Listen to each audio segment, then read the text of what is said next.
हिसार विधानसभा के शीतकालीन सत्र की कार्रवाई अनिश्चितकाल के लिए स्थगित हो चुकी है। सदन की कार्रवाई समापन के बाद भी पक्ष विपक्ष में वार पलटवार का दौर जारी।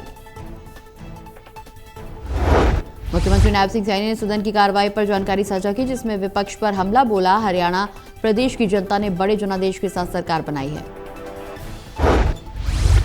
कांग्रेस को पूरा समय दिया, उनकी बात को सुना,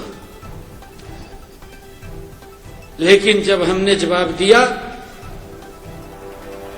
तो उनमें सच सुनने का सब्र दिखाई नहीं दिया। विपक्ष को, कांग्रेस को पूरा समय दिया, उनकी बात को सुना,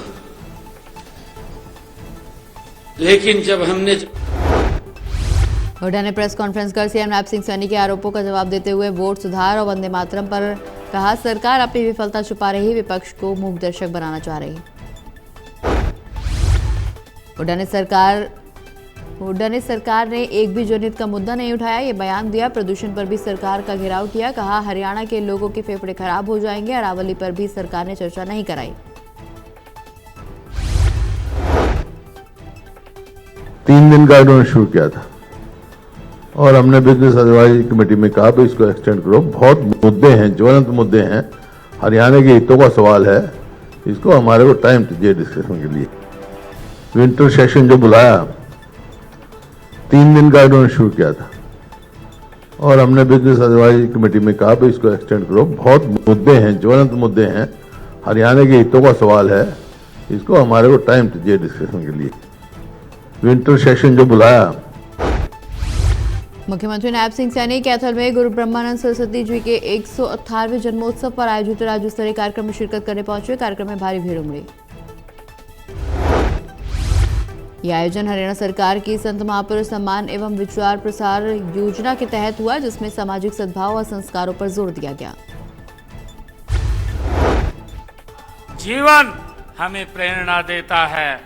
साथियों, छोटी मात्र अल्पायु में 12 वर्ष की आयु में ही उन्होंने अपना घर त्याग दिया और आध्यात्मिकता साधना के मार्ग पर वो अग्रसर हो गए। हरियाणा दौरे पर रहेंगे गृह मंत्री अमित शाह। अमित शाह के हरियाणा दौरे को लेकर तैयारियां तेज। पुलिस की पासिंग आउट परेड में केंद्रीय गृह मंत्री अमित शाह मुख्य अतिथि होंगे। हिसार शहर को एक महानगर के रूप में तब्दील करने के लिए सीवरेज व्यवस्था के सुधार की कवायद तेज। शहर की पुरानी सीवरेज व्यवस्था को नई तकनीक के सहारे बनाया जा रहा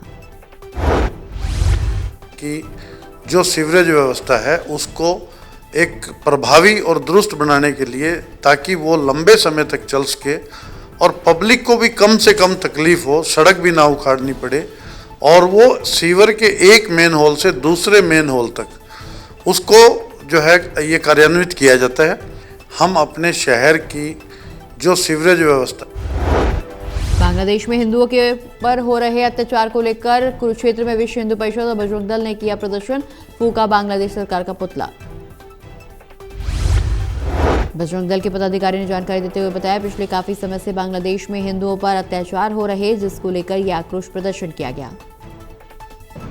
विश्व हिंदू परिषद बजरंग दल ने आज जो पुतला फूका है, यह बांग्लादेश में जो हमारे हिंदू भाई के साथ किस तरह से उसको नरसंहार किया, उसको मारा पीटा और उसको अधनग्न करके उसको जला दिया। पेट्रोल छिड़क के दीपू नाम का था।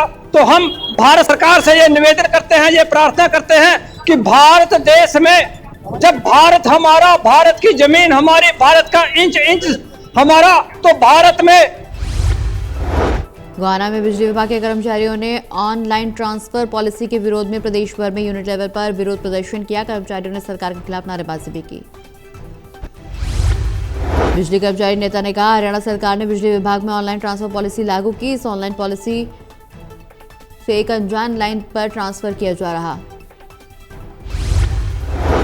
जो हमारा 3 घंटे का वो हड़ताल का सांकेतिक धरना दिया जा रहा है, ये हमारे कृषि वर्कर यूनियन के आह्वान पर दिया जा रहा है। ये जो हमारे महकमे में ऑनलाइन पॉलिसी लागू करने जा रही है सरकार, हम इसके विरोध में धरना दे रहे हैं। ऑनलाइन पॉलिसी के अनेक नुकसान हैं, जैसे कि हमारे टेक्निकल स्टाफ में जहाँ एक दूसरे स्थान पर बदली होती है। यमुनानगर एंटी नारकोटिक सेल की टीम ने 810 ग्राम हेरोइन के साथ 2 आरोपियों को गिरफ्तार किया। पकड़ी गए हेरोइन की कीमत अंतर्राष्ट्रीय बाजार में करीब 90 लाख।